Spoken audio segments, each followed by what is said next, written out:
VCR Redux will begin in T-minus 5 minutes. What the fart is VCR Redux? It's the show where we take movies from the VCR era and bring them back to today.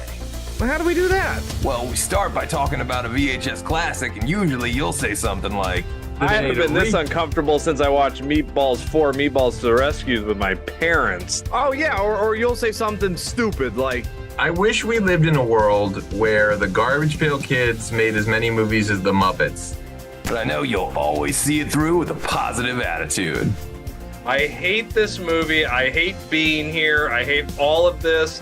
Oh, Jamie Kennedy. Oh, well, shit. Well, let's go for this. He was in Son of Mask. This is genius. I am not a gamer. I'd rather read books. I'm just Ian's like the old lady that's like, I got video game monsters, I got movie monsters in here.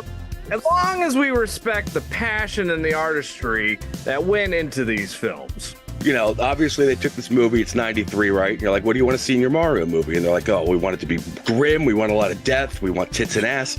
Oh, and then we start the pitch ideas with modern day sequels like Weekend at Bernie's 3, Cocaine Mountain. Sometimes we take it kind of seriously. I'll watch a Paul Verhoeven alien movie. oh my gosh, that alien will have more vaginas than anything you've ever seen in your life. Sometimes this Hawaiian shirted fool will pitch something stupid like, I would take out the virtual reality stuff and just have it be about Jeff Fahey mowing the lawn. Sometimes the best pitches come from the live chat. Alex Bonafonte also pitches Grand Theft Starfighter Vice Galaxy. wait, I thought I had the best pitches. And what happens at the end of the movie? The ultimate fart. The fart that the warmth goes like all the way down to your socks. The only rules are, there are no rules. Sometimes we cross over franchises. Only the truck from Tango and Cash can kill Christine. And sometimes we travel back in time. Like 1995 is missing a good Universal Soldier sequel. But you never know what we're gonna pitch next. What do you want? Do you want Daniel Stern behind like a muzzled mask? Like, We all know it should be Pesci behind the mask, and like underneath the mask, you should hear him going like fritter, fritter, fritter, fritter. you are so proud of yourself for that one. I can't stand you. I would also love to see a Charles Bronson version of It's a Wonderful Life. What? Direct to DVD. If you made a shot-for-shot remake of Scarface with Goofy as Al Pacino, it would be amazing. Gosh, you need me to be the bad guy. It's like the worst 1987 Disney movie Disney ever made. Schlongo, directed by Jim Wynorski. Like, I would watch a whole bowl of that. Do the John Holmes story. Add a comedy spin to it. Wow, the Wonderland murders are so funny. I'd watch it on my mobile. Something happens and he goes into a coma. He gets like, hit by a car or something. I know this is dark, but like, bear with me. He's got to go on. Did you just go like Hard to Kill with Ferris Bueller? I'd watch it on my iPad. If you want to just like throw in the kitchen sink, it all works. Like Alien versus Predator versus RoboCop. Like if that works. Alien versus Predator versus Terminator. That works. Alien versus Predator versus Ernest. That works. That works. I respect everything you just said. I need David Silver and Terry Silver and the Sloan family all learning the Quicksilver. But they're doing it in Breakin' 3 Hydraulic Boogaloo. And it's underwater. It's going to be incredible. Eat your fucking shit out, James Cameron. I got the underwater movie you can't touch. That was the most disgusting thing I've ever heard in my life. Mr. Toxie Goes to Washington. My ass would be in the theater tomorrow. If Harley Quinn gets 7 movies, then Tank Girl should get at least 70. That's the stupidest thing I've ever heard of in my life. I mean, why should we even bother with Look Who's Talking when Air Bud is soaring to new highs? All I know is I want Danny McBride. I'd want him doing anything other than writing Halloween movies, honestly. Anything that keeps him away from that fucking job, I'm for it. Just let him talk out of his butt. I don't care how he does it. I'd rather not. Austin Powers doing the Macarena. That would be the opening credits. Come on. But we have not yet had Die Hard on a half pipe. What if John McClane Jr. was a pro skateboarder and also an avid machine gun enthusiast? Skater Die Hard.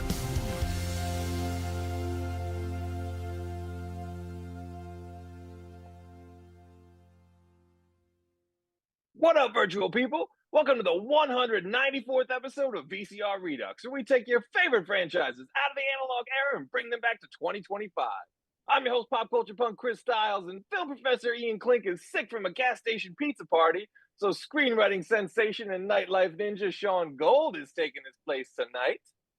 Oh, thank you. It's always good when somebody cancels the last minute because I know I'm going to get a call. And we have two extremely radical guests on the show tonight. First up, he's a VCR Hall of Famer, and he's one half of the creative genius behind Retro Fiend Radio, makers of the finest Canon and martial arts docs around. Dustin Nino is back on the show. What up? What's going on? What's up, everyone? And he didn't come solo because rounding out this righteous crew, it is my extreme pleasure to say that legendary Canon Films director of Breakin' 2, Electric Boogaloo, Avenging Force, American Ninja 1 and 2, Riverbend, Revenge of the Ninja, and Ninja 3 The Domination, whose newly released director's cut of American Samurai is out now. Sam Firstenberg is on the show. What's heavy? Pleasure to be on your show. Thank you very much for having me. We are not worthy, sir. Thank you so much for coming on.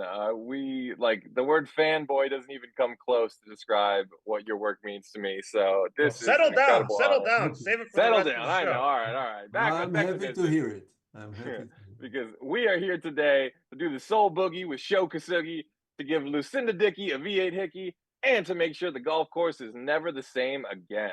That's right, folks. This world needs Ninja 4, the Altercation, and we're here to give it to you. But before we can set our new ninja on a new class of adventure, we got a dish on how the Ninja franchise came into our lives and what we love about it. And of course, that goes double for you at home and everyone watching the live chat. Was it Love at First Laserdisc, Vital VHS?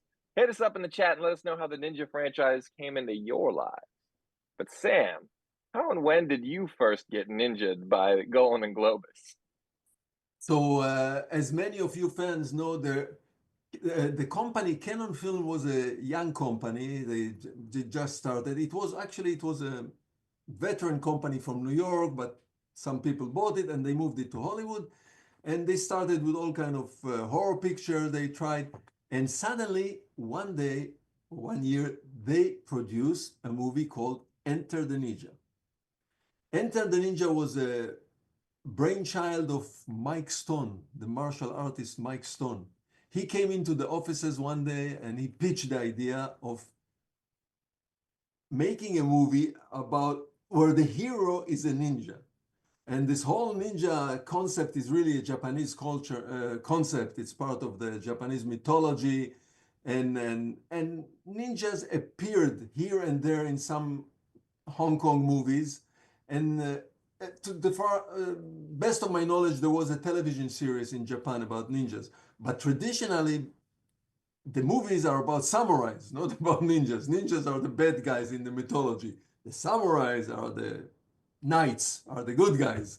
And the ninjas are the bad guys. So here comes this Mike Stone and he said, let's turn it around. Let's make a movie that the hero is a ninja, which is crazy concept. But anyway, they liked it. They liked the idea. They went to the Philippines and they produced the movie. And actually, the head of the company, Menachem Golan, directed the movie. He was the director. It starred Franco Nero, and Mike Stone was around. He was the choreographer, and he was with them. And he brought his friend Sho Kosugi, an accomplished martial artist, a champion in Japan, to play the bad guy, to play the villain. And they made the movie, and the movie did pretty well. They finished the editing and they distributed, they sold it, the video cassette, etc. It did pretty well, and they wanted to do a sequel immediately because that's what you do in Hollywood. You make money with one movie, you want to make a sequel. And they were very impressed by Sho Kosugi, by his ability, by his performance. And by all means, Sho Kosugi is very impressive in martial art and appearance and charisma and so on. So they wanted to make this movie. They called it a name, from Enter the Ninja to Revenge of the Ninja. Next, they even hired a writer, Jim Silk, to start to write it. But the head of the company, Menachem Golan, for some reason, didn't want to direct a sequel. Maybe he was too busy with the company, or the company was taking off. And I just finished a movie, my first directorial attempt. It's called One More Chance, which incidentally, Kirstie Alley, it was her first movie as well. It was my first movie, it was her first movie. And I brought it to the Canon, and they took it for distribution. They liked it enough. It's a social drama, it's not action. They liked it enough to take it for distribution. I knew the head of the company because I worked for them previously as an assistant director. And so they knew me, they accepted it. So now they're about to produce this new movie, and they need another director. And for some reason, lucky for me, I was walking in the corridors, and the head of the company turned to me and said, "Sam, I have another movie." And I already saw Enter the Ninja. Everybody in the company saw it. And I want to make a sequel. Would you direct it?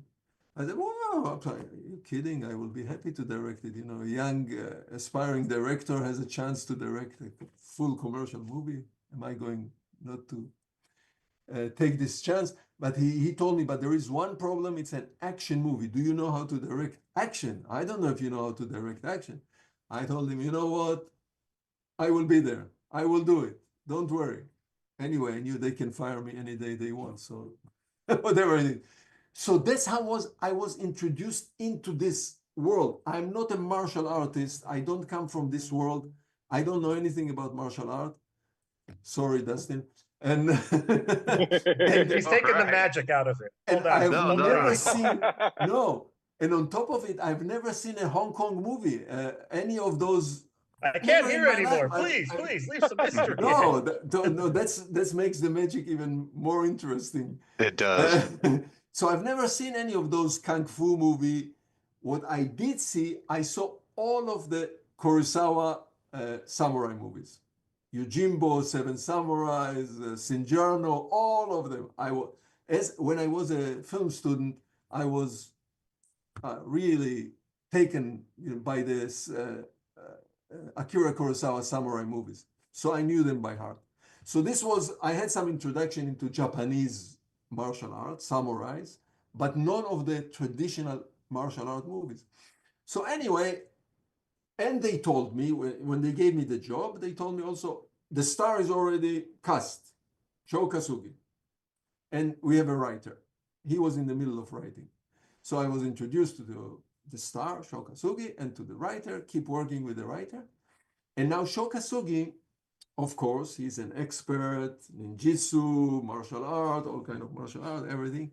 But it was nice of him, noble of him, to take me under his wing. And he said, "Okay," and to teach me what martial art movies are all about. Beside the fact that he introduced me to some books, he told me, read this book and that book about ninjutsu, and he took me, there is a little Tokyo here in town, he took me over there and showed me all the weapon, etc. At the same time, he screened for me some of his favorite Hong Kong movies. The funny part that they were in Chinese with no translation, but which was good. I don't have to understand the story. What my job was to look at them and to understand how do they put fights together? How do they put action together? Because I figured out making a movie I can do. I was assistant director. I went to school, undergraduate, graduate, film schools, and I already directed the movie, so I can put a story together, okay, in directorial way. But what I have to learn, and I had to specialize, is putting together fights, especially martial art fights. So Sho Kasugi was my mentor, no doubt about it. And this was my introduction to the ninjutsu, the world of ninjutsu, the world of martial art. So my path and the martial art were intersected.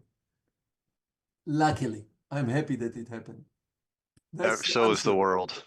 So is the world. You gave the world our experience with ninjas. Yeah, So- I think Christian. I mean, I've had this conversation with Sam before too. I think it's because of those ingredients all came together is why those movies work so well. I think for 10-year-old boys, 12-year-old kids going in the rental store and grabbing those movies too is because they had this unique look to them that you brought. You know, that I think if it was some like, you know, generic action director coming straight from somewhere else might have made it a little bit different. You know. And it could have just been a movie that you forget about. But For sure. And I think it's amazing too that, you know, Menachem Golan would ask if you knew how to direct action because I mean, no disrespect, I enjoy Enter the Ninja quite a lot, but if you look at the action in Revenge and Ninja 3, it's like leagues and worlds beyond the action in Enter the Ninja. Right, You yeah, know? so there is an answer. So you're right, Dustin, you're right. My goal when I entered this whole business, I wanted to become a director. I worked in the movie business like at least 7 years before I became a director, in many capacities, mainly as assistant director. But my vision was that I will become a director of social drama type of a thing. and just to be fair too, Sam, you worked on movies like The Sorcerer with William Friedkin. You worked on movies like The Delta Force. So I saw action. you knew what was going on. Absolutely, yeah. But my vision was if I will be an action director, I will be a James Bond. You know. Yeah, So yeah. here it brings you to, exactly to maybe again I said to this formula that we met in my brain James Bond and Shokasugi martial art. You know. So James Bond and martial art met together in those movies that we are talking about, and when I was given the opportunity, and I'll get to the choreography of the fight in a minute, but when I was given this opportunity to direct a movie, I made a decision right away. I'm not going to make a Hong Kong movie. I don't want to make a movie which is martial art because this is movies which are aimed to a specific audience only. There are martial art audience, they like it, and they will watch this kind of movie. They are very dedicated. But the whole world, this is 20% of viewers. There is another 100% of young male viewers who will watch James Bond, including women and older women. So it was a conscious decision. I'm not going to make a Hong Kong movies. I really want to make Western movie, Western action movie, what was so-called, not Western, but James Bond type of. And luckily, Shokasugi wanted the same thing. He did not want a Hong Kong movie. So we were on the same wavelength. He wanted exactly what I wanted. So he was open for me. I was open for him. Now, the choreography of the fights, he choreographed the fights, the martial art fights. We'll get to Steve Lambert in a second. So he choreographed, and because he was the star, he put all his effort. The other movie was choreographed by Mike Stone, which is very accomplished because he helped me on American Ninja. But so Shokasugi put his heart into the choreographing the fight, the martial art fight. Now now here comes the let's call it the talent of the director, because the job of the director, which is not the choreographer, I did not put the fights together, but the job of the director is to take this choreography in front of him and to interpret it in visual elements, to break it down to visual elements that eventually on a huge screen in theater, let's say video theater, it will be exciting and compelling and interesting. So, because the fight is like a stage fight, you know, like in a theater. My job, the director job, is to elevate it to cinematic fight, to make it exciting, etc., etc. But, you know, we spoke about it. I've seen what Akira Kurosawa does with a martial art fight. Then we came to action sequences, which were choreographed by Steve Lambert, not by Shokasugi. Chase, car chases, gunshots, etc. This kind of fights. And again, Steve was very imaginative, very brave, and came up with crazy ideas. We did not implement every one of his ideas because of budgetary consideration, schedule consideration. But again, my job, the director, is to interpret and see that his action that he puts together is exciting on the screen. And I might suggest something, veto something. So thank you for the compliment. Well, you did such a great job that these movies have been playing nonstop in my mind for decades now. So we'll get to the audience in a second. I see the live chat is with us here. But you know, Dustin and Sean, when did you guys first discover your love of the Ninja franchise and, you know, Canon, you know, Sam's work, or, you know, any or all of the above? Man, these movies, I think I have the strongest memory of when I would watch them more than any other movies I watched growing up. I had a friend who lived right across the street from me. We bug his mom or dad to take us down to the video store, which is a mile away, or we ride our bikes down there, and they had a little tiny martial arts section in there, and we would just go straight to there. And I mean, we laugh about it. Yeah, we laugh about it now. How many times we'd rent one of the movies, one of Sam's movies, you know, American Ninja, American Ninja 2, or it was 5 movies for $5 too. So we grabbed 5 martial art movies, and most of them were, you know, Canon movies. There's something about renting the same Canon tape too, like the same copy of American Ninja over. It's got like the same, you know, scratched up part of the tape at the same spot every time you play it. There's the tape has a DNA and a soul and a life force, like, if you will, to use a Canon reference. You couldn't. At that age too, it's like I couldn't buy the movie anywhere. They weren't selling it at the video store. It was so hard. You know, they were very expensive. The individual. Oh my God, yeah. And even to find them, you had to find like a Coconuts if you were out in the Midwest. There weren't not a lot of places that tapes were for sale unless you just forgot to return your rental and then got charged, you know, like $100 for that. What about you, Sean? Was this Miami? Growing up, there was like local channel 20, right? And for some reason, local channel 20, every weekend, they played movies, but action movies, mostly Canon movies, Bloodsport, American Ninja, American Ninja 2, Revenge of the Ninja. So believe me, every weekend I watched it. You can talk about the greatest sequels of all time, Godfather 2, Aliens, Terminator 2. To me, it's American Ninja 2, Confrontation. That's by far. By far, but this one was always on. They only played Canon type movies. They never played any Rambo. They never played any Fox movies. They never played anything. It was always they must have had a distribution deal, or I don't know, but it was always every week. It was always on. And then it was better than going to the video store because you know what you were in for. Yes, it had commercials, but it was still amazing. It was still amazing to know that. Oh, great. American Ninja 2 is on again. They wouldn't play 3 and 4, which is fine. You had nothing to do with that, right, Sam? Because yeah, exactly. Even when I was 6, I knew they were not good. You know? One and two are the magic for sure, especially with American Ninja. 1 and 2 are definitely the magic. So I want to acknowledge everyone in the live chat, and I know we have some stories here. We got Angie Saunders, the Mashup Genius, Monica Sonia Thyman coming from across the pond, our favorite Swede, Mikey Riffraff, the other Mashup Genius, Whiskey 4-1, the great Alex Bonafonte, Oscar the Statue Toronzo, Cobra Kai Never Dies, our good friend Joanne, Caitlin Allman, America's Next Top Model, Eric Cretendon, I'm so sorry if I'm butchering your name still, buddy. Thank you for tuning in, Eric. Sean Ellis, David Rose, and Brandon E. Brooks all tuning in. Wow, thank you so much for tuning in, Brandon. Miss you, bud. Whiskey Foreman says, I first saw this one on either TV or VHS. My older brother showed to me, and my younger brother. Movies like this are great when you're a kid and as an adult, but for completely different reasons. So this was totally an older brother movie for me. I could definitely relate to that. Many a nights renting the American Ninja series and the Ninja franchise as well. Whiskey 41 says, when you're a kid, the action is so magical. As an adult, you see that a stuntman who felt that. That was a stuntman who felt that impact. I'm sure we will give Stephen Lambert a lot of flowers and praise for his much intense stunt work on Ninja 3 particularly. Angie Saunders, this movie is so 80s. I first saw this one a few days ago. Well, thank you so much for doing the reading. Mikey Riffers saw this on VHS at a friend's house. Eric says, anytime I would go to a babysitter, Revenge of the Ninja, Ninja the Domination, and American Ninja 1 and 2. That's the only way to treat a babysitter in the 80s and 90s.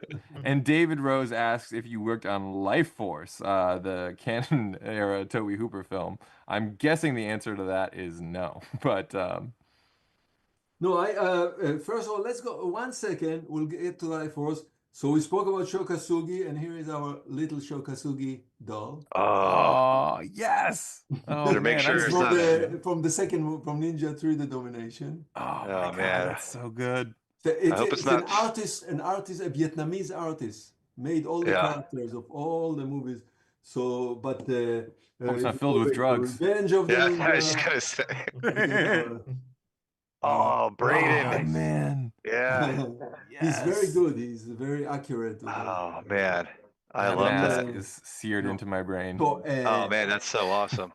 So at some point in Canon film, they produced a lot. At some point later, after the Revenge of the Ninja, Ninja 3, they got into producing many movies, shooting many movies at the same time, and they brought in Toby Hooper into the company.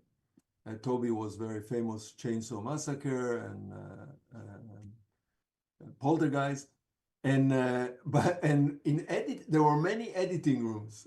So during filming, the directors don't meet directors. You know, I don't meet other directors while working. It doesn't happen. But in the editing room, it was a corridor with many editing rooms. So that's why I met Toby Hooper. He was already famous then. So I met with him and I knew him. And no, he went every one of his movies. But you're asking about Invasion USA. So one of the officers was also Chuck Norris and Joe Zito. Joe Zito was the director of Invasion. So he was one of the in the editing room. So that's how I became friend with Toby Hooper, with Joe Zito. Andrei Konchalovsky was in there. Oh, all the man. other To be a editors, fly on the wall, like, the as they're director hanging of out in about the it. 80s. Runaway Dude. Train. And that's how I met. No, Joe was already, and you know, Joe Zito knew what he was doing. There was no connection between us. Had he done his horror movies yet, Joe Zito? Excuse me? Had he done the Friday 13th already, Joe Zito? No, At that point? I just knew Joe Zito. I never worked with him. I was candidate to direct the third one of the Invasion USA, which was eventually they filmed in the Philippines, but without me. But I met with Chuck Norris many times. No, at some point Joe Zito left the company. I didn't see him anymore at some point, and. So I never, but we became very good friends. I just spoke with Joe like a few weeks ago. Oh man, that's so cool. He was here again, and no, I had no connection. But you know, you mentioned Steve Lambert when we prepared Revenge of the Ninja. We were in preparation, and we already had Shokasugi, and we knew that we need also a stunt coordinator because there was a lot of action in the building in the script, and he was introduced to me. There was in the beginning there was another stunt coordinator. I can't remember the name, which he was doubling one of the big stars in Hollywood, and suddenly he got the job, a better job than low budget Revenge of the Ninja. And so he he came to me and said, listen, I'm going to take this other job. It's big and a lot of money, but I'll give you I'll bring somebody. I'll bring a friend of mine to substitute instead of me. And he brought in Steve Lambert, introduced him to me. So so I started to work and preparing storyboards and whatever with Steve Lambert. And then, of course, in filming, pre-production, we went to location, we went to Salt Lake City, and we started to work. So yes, he was very brave stuntman, very imaginative. I always encouraged him to come up with more and more idea, even if that I knew that it was not in our budget. And I always ask him, please, Steve, don't worry about budgetary constraints. You just go out with your imagination. Come to me, talk to me with any crazy idea that you have. And let me fight with the producers about money, if it comes to money. If it's a money problem. So he came up with a lot of the crazy stuff, you know, the crossing between buildings and jumping on helicopters and flipping cars, taking a car into a lake, all kind of crazy stuff. And I worked with him in Revenge of the Ninja, Ninja 3, the Domination, and American Ninja, and the first American Ninja. And from there on, he moved into big budget, low, so started to work with Spielberg and and Remo Williams, big budget, big studio movies. But I Remo think, Williams, all man, that those takes years me he was back. a great fan. He had the best memories. He always told me he had the best memories from the ninja movies, rather than right. those big studio movies, which are very constructed work. The work is different. They don't Well, let you go crazy. We had Like the pleasure really. of talking. We had the pleasure of talking Time Cop with Stephen Lambert. He was on our Time Cop episode, and he did not have a very good time on that movie. But he had great stories, as I imagine a lot of people didn't. Working with, working at that point in the '90s with some of the top tier stars. Let's just say, without naming them. But we are, at about the half-hour point of the show. But I do want to say there is a lot of Steve James love in the chat as well, and my good Yeah, friend Steve Brandon James. Brooks. My good friend Brandon Brooks is praising your work. Says, love Sam's work. Brought us action legends like Sho Kosugi, Michael Dudikoff, Steve James, Lucinda Dickey, and many others. I could not agree more. So just wanted to shout that out. And Whiskey Forward saying Light Force is great. Coke and Cash can sometimes make magic. We all have our favorites, Canon films, and and I do love Tobe Hooper. I don't know if Life Force is the one for me. Invader, I'm probably more partial to Invaders from Mars when it comes to the Tobe Hooper Canon films, but maybe his best work was not done at Canon. It's a matter of opinion. It's a matter of opinion. It's questionable. Absolutely right. Absolutely. Yeah, I think his best cocaine. I think his best cocaine use was done at Canon. Oh, I think we can agree with that. Eventually, I was a second unit director in a Tobe Hooper movie, Crocodile, not in Canon, another company.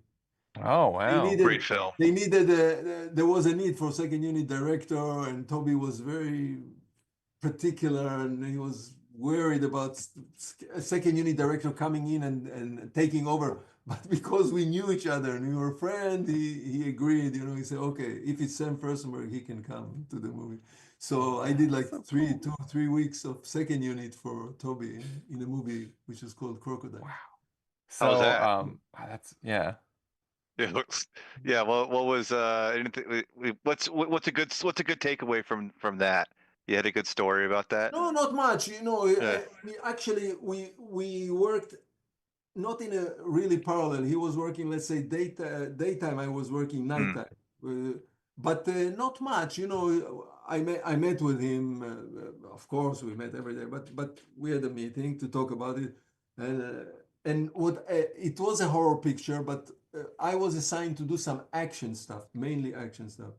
And okay. I told him, Toby, I will do whatever you want, even though I had the big movies, American Ninja behind me. I said, Toby, I'm here to help you. Whatever you need, you just tell me to. But Toby was a strange character. Either drugged all day long, or strange. I don't know. I don't know. Or both. Or both, yeah. The best of both worlds. Yeah. But he was a strange character with a lot of superstition and fears, and he was a very interesting guy. Neurotic. We had very good relationship, very very good, very friendly. We were nice. But all of this, I guess the viewers are also interested how we segue into American Ninja from the other ninjas movie. Yeah. Yes. So we made this movie Revenge of the Ninja, and we finished it. And this company, Canon, was a small company, and every independent company, they have one dream, that a big major company will pick up their movies for major distribution. It's called major distribution. If a major company, one of the 6 or the 7, Universal, Paramount, one of those, Warner Brother, and Canon, every movie they made a lot of movies with also non-action movies. And they always showed it around to the studios. There was the screenings, and they had good relationship with MGM because we developed film and we used MGM labs and sound mixing, so they show Revenge of the Ninja around, and MGM, major company, told Canon, "Wow, we like this. We would like to distribute it." So for Canon, it was a big event. Finally, after or 3 years in operation, there is a major studio which is willing to distribute one of our movie, and this was Revenge of the Ninja. So MGM took it seriously with a campaign. They created this beautiful poster, famous poster with Shokasugi flying against red skies, and they took it seriously, you know, like Spanish campaign, radio campaign, television campaign, and the movie was successful. I mean, not on a level of a major studio movie, not on a level of James Bond, but was quite successful. They opened it with 600 theaters or 800 in the East Coast. It's called East of the Mississippi and then West of the Mississippi. So it was a success and there was a buzz. Of course, the company wants immediately another sequel, and they called me in because I was good luck, you know. Anyway, they called me in and they said, we want another one. But this time, Shokasugi is not going to be the hero. I did not understand why. I did not inquire. It's not my business. They're a company and they know what they are doing commercially or whatever, any reason. Or maybe there was some kind of conflict between Shokasugi. They had more willing and dealing than just starring in the movie. Sho was the supplier of all the wardrobe and the weaponry in the movie. He's a great businessman, Shokasugi. So I don't know what happened between them, but they wanted him, but not as a star of the movie. And at the time, you know, there were few women starring movies which did very well, and Aliens. Number one, Aliens, of course, Sigourney Weaver. So Menachem Golan, maybe he was influenced by that. So he threw the idea. He said, why don't we make a movie with an actress, heroine? Okay, that's fine with me. I would experiment with anything. I'm a director for hire. You're paying me money. I'll do whatever you think. And they hired the same writer, Jim Silk, and we started to write Ninja 3: The Domination, which became a hybrid movie. Really, Shokasugi did not believe in the idea. He was protesting all the time. He told me, this will not work. A woman ninja will not work. Now, there are women ninja even in Hong Kong movies. I saw here and there, not once. Usually in bunches, not one woman, but a bunch of women which are ninja. And they're always evil and bad. And here, so we had so we struggled with this idea, but eventually, being influenced by Poltergeist, talking about Toby Hooper, I loved Poltergeist, and The Exorcist, maybe influenced by The Exorcist, and so we came up with this idea. There is a woman, she's possessed by a spirit of a dead ninja. Shokasugi comes to rescue the situation, and he did. And so we did this movie, which he was right. Commercially, it was not as successful, not even equal to Revenge of the Ninja. Not so. So probably Shokasugi was right. The audience did not buy this idea at the time. Things changed later. Years later, there was a revolution. So they at the time he was right. I've wondered about the title. I've always wondered. I don't mean to cut you off, but I've always wondered about the title effect, because I feel like Revenge of the Ninja is a movie you can go into having not seen Enter the Ninja, but when you say Ninja 3, that implies to the audience that maybe, oh, I don't know, did I see those other two? I'm not sure. I wonder if that maybe hurt more than some of those other factors. Right. But it might be. Directors usually are not involved in the marketing. Right. Directors usually finish their job with the music. The music, the final sound mix of the movie, color correction, it's called color correction, mixing the sound, it's called delivery. The director delivers to the company, thank you very much, here is your final check, goodbye. Directors usually, I don't want to say, I don't want to, I'm sure that there are some star directors which are involved in marketing. I was never. So I don't know how they choose names, why they choose names, what kind of a campaign. Usually directors are not involved, but you might be right. It left me chronologically confused. Yeah. Yeah, I never figured it out. You Until guys way know that later. those three ninja movies, they have nothing to do with each other. There is no Yeah, I know, connection yeah. except Yeah. there You is one never, I never connection, really, Shokasugi. Yeah. So Yeah, Shokasugi is yeah. in the three movies. It was your Dollars Story-wise, trilogy. thematic-wise, there is nothing. Only it's ninjas and Shokasugi. That's all. Absolutely. And that's what I Right. love about all of those Trying to movies. keep me coming back. Yeah. Yeah, so by then the split between Shaw and the Canon became bigger. He moved to another company. He started to make movies with another company, and they called me again. In, of course, they want to make. So they called me. They said, and this was the craze of the break-in. Company made 2 breaking movies, but this was a short time in fashion. And then Menachem Golan, the head of the company, calls me in and said, the buyers want another ninja. They don't care about, forget about breaking. That's over. They need more ninjas. Okay. And it was his idea. He told me, we're going to make another movie.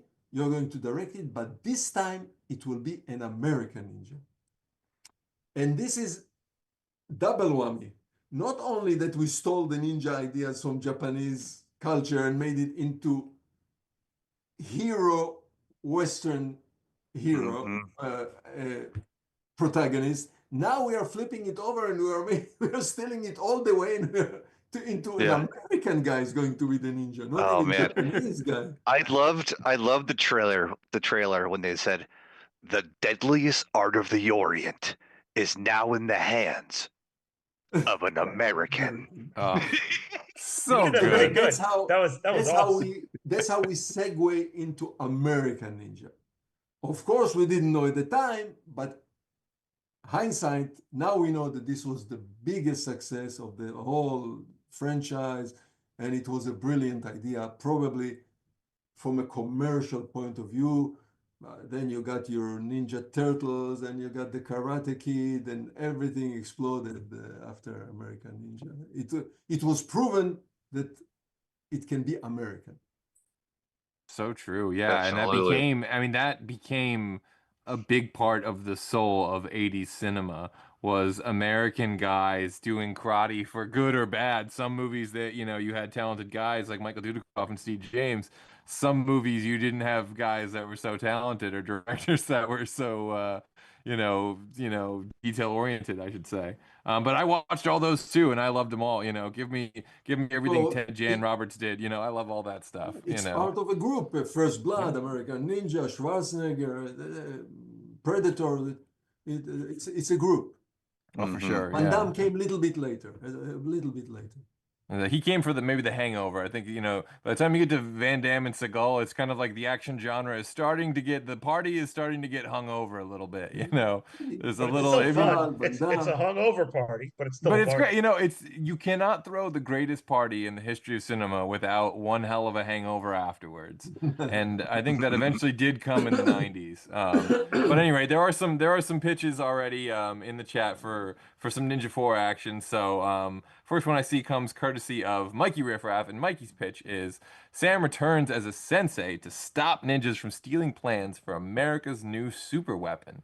I actually really like that. That's like totally sounds like the plot of a Canon movie right there. Like, I would just take my money, pre-sell that today, please. Whiskey 41 with the pitch. His pitch: Sho Kosugi is back and must pursue a dishonorable ninja that, much like me in my 8-year-old Halloween costume, splits his pants because he's too damn fat. Steven Seagal in Ninja 3 XL. The foopening. Oh my god. So there's a lot of themes on this show. A lot of people in our live chat like to make fun of Steven Seagal. And there's often someone in the live chat that likes to make a rollerblade airborne reference, although he's on the show tonight. He's here. So, he's here right now. Yeah. What do you have in that's store easy. for us, Mr. Gold? Well, Mitchell returns today, only to be possessed by the spirit of an evil prep. Now Sho Kosugi must team up with Blaine, the villain from the first film, as the hero in this one, because only a prep can defeat a prep in Ninja Born. This is your finest work yet, sir. This is incredible. So I normally don't pre-cook my pitches. I don't normally think about them too much. I like to kind of let them come organically based on what everyone else is saying. But I did give this one some thought today. And because one of the things I love about Ninja 3, I love the body swapping kind of angle. I know it's more of a possession, but I've always been a big fan of like the body swap genre. And there's another era when those were like, like father, like son, and vice versa. Who's gonna come out? There was a whole slew of those for a while. And I thought, like, wouldn't it be interesting if you kind of we had this idea where like the sword or the katana was, passing the soul around or whatever. But what if it was, instead of carrying one man's spirit, what if somehow the sword made whoever two people touch it, they kind of swap bodies and souls, and you have like all these interesting swaps going on. Like, what if you have interesting. like the world's deadliest ninja, like a Shokasugi, but he body swaps with like a total imposter, like a Frank Dukes, or like the guy from Napoleon Dynamite, who's just a full of shit sensei who's selling VHS tapes on, Rex Kwando. yeah, Rex Kwando, exactly. You have one of these guys, and he swaps with a deadly guy, or like someone swaps with like a young kid. I was thinking of like Ken Kasugi, and I was like, oh man, well that would be hilarious if you have this kid doing deadly shit, like really killing all these people. Like, imagine the opening of Ninja 3, but it's the child that's killing all these adults. It'd be like, take my money, please. But It's a funny concept. That's great. Like the sword just gets passed around. Whoever touches it, it's like, uh-oh. yeah, it Oh, keeps like on an happening. like Yeah. an old lady, that would be funny. Yeah, it's Yeah, just you like could- almost like in one of those movies where the love letter gets into everyone's wrong hands and everyone thinks it was written for them, or everyone that's comes funny. into contact with this sword and it ends up ruining it, like the freakiest of Freaky Fridays, if you will. But you Yeah, can bring that's back good. Michael Well, Dudikoff. I had Judy because to bring Aronson in one of my movies. She's from Friday. She's, Oh, Oh gee, yeah, that's oh, right. Yeah, there you go. so I she have comes heard from it, there. And in Ninja 3 The Domination, we tried like really crazy stuff. Really, a cabinet that swallows everybody, a game machine that has a laser. The spirit comes out of the. Of course, those are influenced by other movies, but we tried crazy stuff. And then I mentioned at the time it was not successful, but nowadays it came back 10, 15 years ago. It came back as a cult movie. Yes. And people know the lines by heart, and they come to screening all dressed up. And I was in few screenings of Ninja 3 The Domination, which were hilarious screenings. Oh, I God. bet. Oh, And I we love. mentioned you guys mentioned Steve James, and by the hero. way, American Ninja 1 and 2, and then David Bradley was introduced to number 3 or 4, and then I made with David Bradley American Samurai, which was all screwed up by some producers, and now it was revitalized, so we call it the director's cut. It's free for viewing. Everybody who wants to see it. And it's high definition in YouTube. So just look for American Samurai Director Cut in YouTube. We almost reach 100,000 views. It's over 90. It should have 100 million. It really should. Yes, I agree. Yeah. And we all mentioned Steve James. Here's his picture. I And absolutely that's love. another interesting. This is a German VHS, by the way. A VHS from Germany. That's cool. I like that. I've never those seen big that. boxes, not the small Yeah, boxes. the big clamshells. boxes. Oh, the big Disney style box. Yeah. The big Yeah. boxes. Yes. And this was a movie I made with Steve James, which was called Riverbend, and the movie was lost, and we refound it, and we found the element, and now we are in a process of scanning it on 6K, remixing the sound, so it will come out pretty soon. Really nice, especially for Steve. Steve, that in this movie he's the hero, he's the lead actor. I'm such a, Great movie. I've been obsessed with Steve James Yeah. since I was like a little kid. It's Yeah, kind he of what was led cool. me. He was the- like the height of cool, the epiphany of cool. Great. Yeah, It's absolutely. awesome. He sort of was the gateway drug of like rediscovering Canon films through adult eyes. I would see him in things like, I remember him. This is the guy. He was also in Johnny Be Good, and he was also in Weird Science, and he was also in all these major movies, Weekend at Bernie's too, and Right, it was- prior to him coming to American Ninja, he worked with other movies, and then he stayed in Canon, also Delta Force, and other. He was in many Canon movies. So I would have loved, I mean, even any American Ninja or Ninja series, any outing that could have had Steve James as the central lead, like I take my money, Yeah. please. Yeah. Another thing that, I love the horror angles to Ninja 3 The Domination. And I know it wasn't quite as, maybe as successful as Revenge of the Ninja, certainly not as American Ninja 1, but I would have loved also a film that would have leaned in even more, like just Sho Kosugi or Michael Dudikoff in a haunted house, like where just purely just like the ninja battling the that'd be demons fun. and battling That'd be Freddy so Krueger fun. type of stuff, like but through a Canon filter, like take my money. Man, that'd be Would've so been fun. amazing. You guys had the spinning rooms and the revolving rooms, like you just use some of that stuff again, and like Oh, yeah. could have been In Ninja 3, we had tilting room to Right. create the effect. In Electric Boogaloo, Breaking to Electric Boogaloo, we had a totally revolving room. Right. 360. Way before Christopher Nolan and Inception. This is No, that's right. but listen, it was originated by Fred Astaire in the movie Royal Wedding. It's an Sure. old. Oh, that's idea, right. actually. That's right. Yeah. That's I, right. I yeah. would love to see, like, I talked when I interviewed Jordan Bennett, I pitched him the idea of the opening for like a Ninja 4 was they're in a smoky bar. There's a young cop, and then he's talking to Jordan, who's like a grizzled kind of detective now, private eye, and the young cop's just complaining about how crazy his girlfriend is, the Jordan. And Jordan's like, listen, buddy, if you want to talk about crazy girlfriends, I could talk to you about crazy girlfriends. And he says something to him. Well, what'd you end up doing? He's like, well, I ended up marrying her. Then in walks Lucinda to the bar, and it turns out Jordan's a private eye. Lucinda's a paranormal investigator now, I love and it. there's a case that drew him to the golf course area. They don't know why they're there, but all of a sudden, there's something going on. It turns out some jogger lady, which kind of falls into your idea, Styles, of just like regular people getting possessed. Some jogger lady's walking her dog and sees something going on in this cave and goes in there. It's the cave from the opening of Ninja 3, and she goes in there. She gets possessed by the evil spirit again. It turns out that the jogger lady is going to be played by Cynthia Rothrock, though, who Oh can yes. kick I love major it. ass, but she looks like a soccer mom or something. So you don't know that, you might not think that she's going to be doing anything. But then she starts kicking ass. Lucinda and Jordan's, they gotta get people together. They find Sho, but they need more help. So who do they find? They find Joe Armstrong. He's at the school from American Ninja 4. The only cool part about yes. American Ninja 4, Yeah. he's the reluctant hero, Sam. He's reluctant. They got to go find him and get him back. We get Joe Armstrong. We bring him back.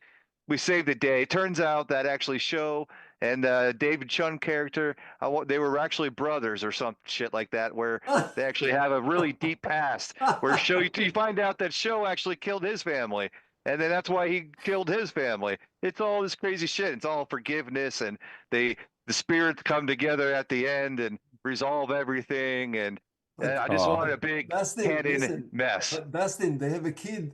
They have a little girl that can That's right. create fire. Yeah, that's right.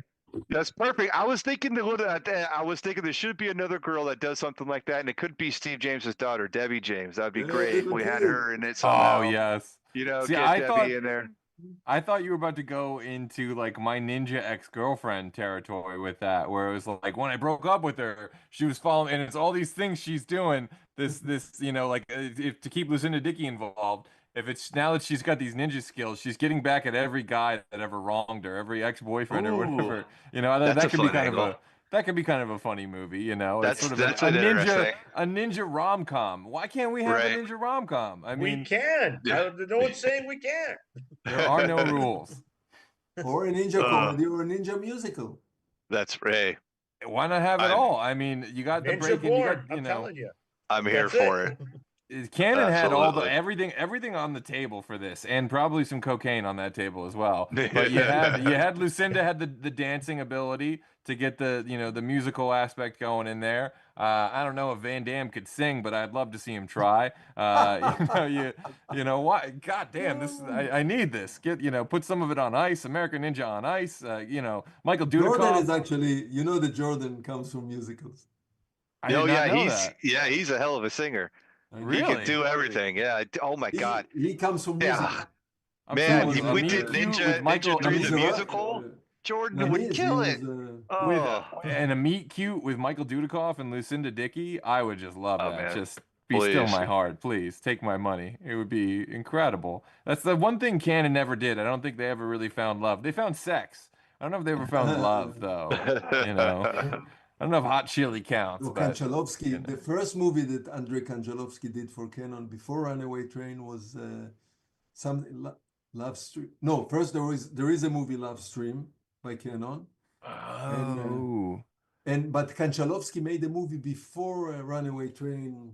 Also, it's a love story, and she's leaving. He's leaving. Oh, that's right. I forgot. Yeah, I know you're talking about. Listen, they made so many movies. They made a lot of Yeah, they serious did. movies. Yeah, they made a lot of like they did a good run at like trying to make dramatic, serious movies. Oh, I love the one Street was- Smart. Yeah, with Christopher Reeve and Morgan Freeman too. That was a good one. And Yeah. that kind of put Morgan Yeah. Freeman on the map, you know. Yeah, It was his yeah. idea. It was Christopher Reeve. The only way he will agree to do a Superman if they will let him to do the other one. Oh, that's right. Yeah, that's right. So it was And a deal. Barfly It was too. part of was the a- deal. Right. Barfly Yeah. was part of that deal too. I don't know if Barfly was, but Barfly No, was a Barfly kid. was me. No, Mickey Rourke came in. No, that he came in. They pitched it. No, I think. Right, and they were. That was like their time, and No, they were Barfly really was trying to get. What's his name? The director. Oh my God. that's Adrian, not Adrian Lin. He oh, came God. with a chainsaw to the office, and he told Menachem that if they don't, Barb Schroeder, director. Oh, Paul. good Something Lord. I can't remember the name. Paul Schrader. Paul Schrader, yeah. And they didn't want to No. make the movie, and he came one day to the office with a Robert Schroeder. chainsaw, and he told Golan if he's not going to finance the movie, he will cut his own hand right in front of his table. Poor Ben Schroeder.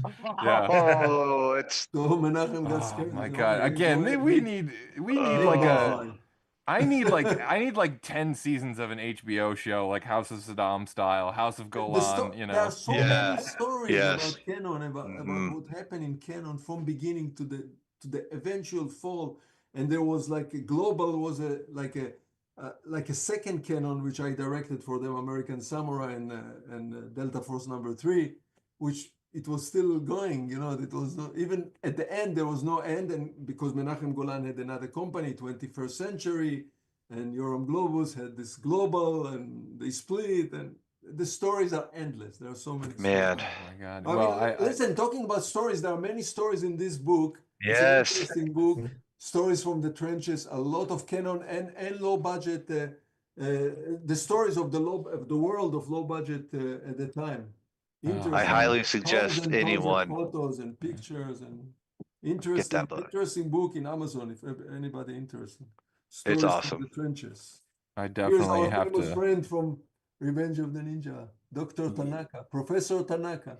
Yes. Oh my God. Yeah. Odd Job himself. I mean, he was just living his best life in the like late 70s and early to mid He 80s made for many sure. movies, many Pee Wee Yeah. Herman. Yeah, that's right. Pee Wee's Yeah. Big Adventure. Yeah, another Yeah. fine Never documentary. came to One of his Canon. greatest films. I Never will came say to though, Canon. speaking of all the great Canon stories, I'm so thankful that you're sharing so many of them with Dustin and Kristian over at Retro Fiend, and I'm just like glued every time that you guys drop a new documentary, you know, or, Oh, thank or you. behind the Please, scenes all of story, you know. all of you viewers, please watch the documentaries that they made. It's a fantastic documentary, the making of Avenging Force and others, which are really, really, really interesting. Thank And you. subscribe, Thank you to Full Sam. you know. documentaries, 1.5 hours. Every And one. subscribe. Yeah, these Right, are feature Dustin? length. They are incredibly thorough. They're incredibly detailed. I don't know how you guys find all these rare on-set photos and everything that you find, but you put it together so incredibly well that each one is just like a gift to the fans. And and I'm so thankful. I know these stories are in the best hands because I know that for people like me who are usually too lazy to crack a book, but will easily spend 5 hours on YouTube, these are the best, you know. Plenty So of well, thank YouTube. you. Redrofine has a channel. Sam Firstenberg has a channel. A lot of interviews, a lot of stories and ideas about Canon and about the Canon movies and ninja movies and other movies. A lot of Thank fun. you. Yeah. Shout out to Kristian too. He couldn't make it tonight, but yeah, he's Kristian. the magical editor. Sam provided us with tons of behind the scenes stuff, but whatever. Chris also has his weird uncanny ability to find things under a rock somewhere in an abandoned house that he could use for a clip somewhere. So anyways, shout out to him. He couldn't make it tonight, but Definitely, yeah. but Kristian yeah. was definitely missed, and always welcome back here anytime on the VCR. As are all you guys, obviously. And also just want to say that in the chat, I see one of the last comments. The John Wick series seems to be very inspired by Canon works. So it's interesting. People want to know what Sam would do with the John Wick movie. I know he would instantly make it 2,000% better. I love John Wick movies. It would be a big man. improvement. Those are great action movies. I would have loved to see the Steve James version of John Wick, the late 80s, early 90s, Sam Firstenberg, Steve James. Give me that John Wick, please. Oh, that would have been cool. Yes, that would have been like my absolute dream. But we are just about out of time, so I will say again, please come back on, everyone, and let's talk American Ninja, or let's talk, Avenging Force. Let's talk more about Riverbend. Let's talk more about all these things, American Samurai. We are such big fans. We just cannot thank you guys enough. I guess it is time for me to say that you Fandom fans might want to tune in next Wednesday at 9 p.m. when the VCR goes full Nelson for our Poltergeist episode. As always, if you enjoyed this video, the best way to help is to smash that like button and leave a comment telling us what movie or TV franchise that you want us to cover on a future episode of VCR Redux. And since you're already doing that, you might as well go ahead and like, subscribe, and follow Fandom Spotlight, Retro Fiend Radio, and Pop Culture Punk. Till then, back up those Betamax, rewind those Laserdiscs, and we'll see you at the movies. Adios, everybody.